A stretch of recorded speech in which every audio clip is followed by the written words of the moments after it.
एक और भी अमल है जो हमारी सेहत को बहुत ज़्यादा ख़राब कर रहा है, और वो है जी दूध, जिसे हम समझते हैं कि हमारी ग़िज़ा का एक बहुत अहम जुज़्व है और सदियों से इंसानी सेहत की अलामत भी समझा जाता है। और ये वाहिद मशरूब है जिसे जी बच्चों की हड्डियों को मजबूत बनाने के लिए या बड़ों के लिए तवानाई का ज़रिया बनाने के लिए इस्तेमाल होता है, और बुज़ुर्गों के लिए जी कैल्शियम और प्रोटीन की कमी पूरी करता है। लेकिन अफसोस ये वही दूध है जो सेहत की ज़मानत होना चाहिए, अब खुद बीमारियों का बायस बनता जा रहा है। वो कैसे? इसमें यूरिया मिलाया जा रहा है, कहीं कपड़े धोने वाला डिटर्जेंट मिलाया जा रहा है, तो कहीं केमिकल से इसका रंग गाढ़ा करने के लिए जी कोशिशें हो रही हैं, और इस तरह दूध की शक्ल बदल कर उसको केमिकल में तब्दील किया जा रहा है। कराची समेत कई शहरों में मुज़र सेहत दूध की फरोख्त के खिलाफ क्रैकडाउन जारी है, मगर सवाल ये है कि क्या हम जो दूध रोजाना पीते हैं वो वाकई खालिस है? दूध में मिलावट कैसे पहचानी जा सकती है? क्या उसे घर पर भी चेक किया जा सकता है, या फिर लेबॉर्ट्री ही वाहिद हल है? और खालिस दूध के इंतखाब के लिए किन बातों का ख्याल रखना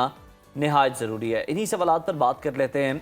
हमें ज्वाइन किया है associate professor food science department Syed Mohammad Gufran Saeed sahab ने। गुफरान साहब, वेलकम टू सुनो पाकिस्तान। रोज़ाना जो दूध हम बच्चों और बड़ों को पिलाते हैं, क्या वो वाकई खालिस और महफूज है? इस बात का तयन किस तरह से किया जा सकता है घर? थैंक यू सो मच जी। आज जो है जो आपने अभी बात की है केमिकल्स के हवाले से, बुनियादी तौर पे ये केमिकल्स जो हैं वो मिलाए क्यों जाते हैं? दूध एक बहुत ही ना सेंसिटिव प्रोडक्ट है, बहुत जल्दी खराब हो जाता है क्योंकि इसमें प्रोटीन लेवल बहुत हाई होता है, तो उसकी वजह से इसमें खराबी बहुत जल्दी हो जाती है। तो अब यहाँ पे सिलसिला क्या है कि दूध को मुख्तलिफ चीजों के लिए केमिकल से अडल्ट्रेट करना जो है एक बड़ी कॉमन प्रैक्टिस बन गई है। मिसाल के तौर पे फॉर्मेलिन है। फॉर्मेलिन वो केमिकल है जो आमतौर पे मुर्दा अजसाम को लगाया जाता है उनको खराब होने से बचाने के लिए, बैक्टीरियल ग्रोथ से होने के लिए। तो अब उसको रोकने के लिए ये वाला जो खतरनाक केमिकल है ये भी दूध में मिलाया जाने लगा। हालांकि इसका नुकसान ये है कि अगर बच्चे, बड़े या बुजुर्ग अफराद इस दूध को पी रहे होंगे और वो फॉर्मेलिन मिला होगा, तो उसका नुकसान ये है कि वो आंतों के अंदर जाके स्टिफनेस कॉज करता है, जो लाइनिंग होती है सलाइवा की उसको जो है ना वो इम्पैक्ट करता है, और उसका नतीजा ये निकलता है कि डाइजेस्टिव सिस्टम के अंदर खराबी आने के चांसेस होते हैं। इसी तरह से जो है वो अल्सर होने के इम्कानात होते हैं। फॉर्मेलिन का दिमागी सेहत पे बड़ा बुरा असर पड़ता है, साइकोलॉजिकल जिसको आप इम्पैक्ट कह सकते हैं, बड़े खतरनाक होते हैं। तो इस लिहाज से जो है फॉर्मेलिन हो गया, फिर क्वाटरनरी अमोनियम सॉल्ट्स हो गए, ये भी दूध में मिलाए जाते हैं। फिर उसके अलावा जो है वो इसकी फैट की कॉम्पोजिशन को पूरा करने के लिए फैट भी मिलाया जाता है। टेस्ट को इम्प्रूव करने के लिए ग्लूकोज भी इसमें डाला जाता है, थोड़ा बहुत सॉल्ट भी डलता है ताकि इसकी जो बैलेंसिंग है वो पूरी की जा सके। तो आप ये समझ लें कि दूध जो है वो आजकल एक पूरी एक साइंस बन चुका है। सिंथेटिक मिल्क जो एक तरह से कह लें स्टॉक मार्केट में बिक रहा होता है, और उसके नुकसान बड़े शदीद हैं जो हमें नजर भी आ रहे हैं आजकल। जिस अंदाज के अंदर जो है वो हमें चीजें नजर आ रही हैं वो बहुत हद तक जो है वो हमें नुकसानदेह साबित हो रही होती हैं।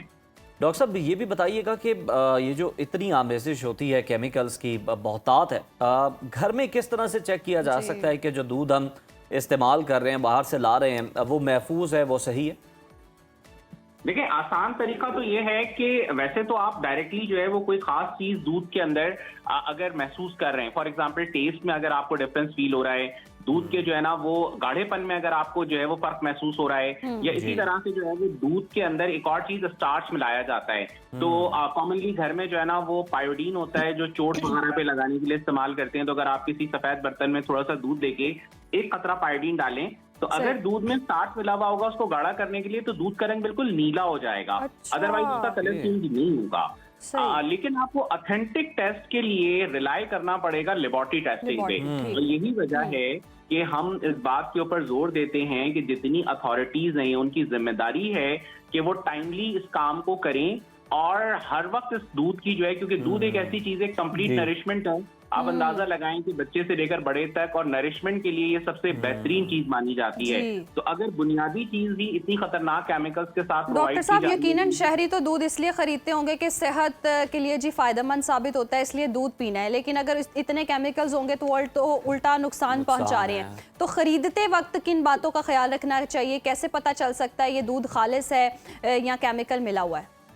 एक दो चीजें हैं, देखें, एक तो जिससे आप खरीद रहे हो उसको आप देख लें कि उसकी पीछे की जो है ना वो हिस्ट्री क्या है। ऐसा तो सही। नहीं है कि उसके मुतालिक ये मशहूर है कि जी ये खराब दूध बेचता है या जो भी है। दूसरा ये कि आप दूध की एक नॉर्मल कैरेक्टरिस्टिक होती है, उसका अपना एक रंग होता है, उबलने जी। के ऊपर जी। उसकी एक खास पहचान होती है। आमतौर पे खवातीन पहचान लेती है, मसलन मलाई जो होती है दूध के ऊपर वो एक खास अंदाज में नेचुरल जो मिल्क होगा उसके अंदर आएगी। जो सिंथेटिकली डिजाइन केमिकल मिला दूध लेकिन होगा, डॉक्टर साहब अब तो ये भी कहा जा रहा है कुछ उसमें ऐसे केमिकल्स भी मौजूद हैं जो मिलावट करें तो दूध में मलाई भी बना देते हैं। मलाई तो बनती है लेकिन वो एक एक्स्ट्रा ऑर्डिनरी बनती है। मतलब बहुत अच्छा। ज्यादा मोटी मलाई का बनना भी ओके। कोई अच्छी चीज नहीं है। सही, इसका सही। मतलब ये है कि इसमें अलग से केमिकल मिलाया गया, अलग से फैट मिलाया गया है जो इतनी मोटी जी। मलाई की तय आ रही है, जो आमतौर पे दूध में नहीं होती है। वही तो मैं कह रहा हूँ कि दूध के अंदर अपनी एक खास कैरेक्टरिस्टिक है। अगर वो कैरेक्टर उससे नीचे या उससे ऊपर ज्यादा जा रहे हो, इसका मतलब दोनों सूरतों के अंदर दूध जो है वो अपनी असलियत में नहीं है।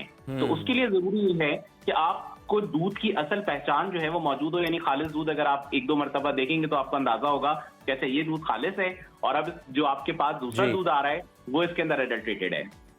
बिल्कुल सही। ठीक है, यानी मुख्तलिफ किस्म के जो केमिकल्स हैं वो दूध के अंदर मिलाए जा रहे हैं, शामिल किए जा रहे हैं। बहुत शुक्रिया, डॉक्टर गफरान सईद साहब हमारे साथ मौजूद थे।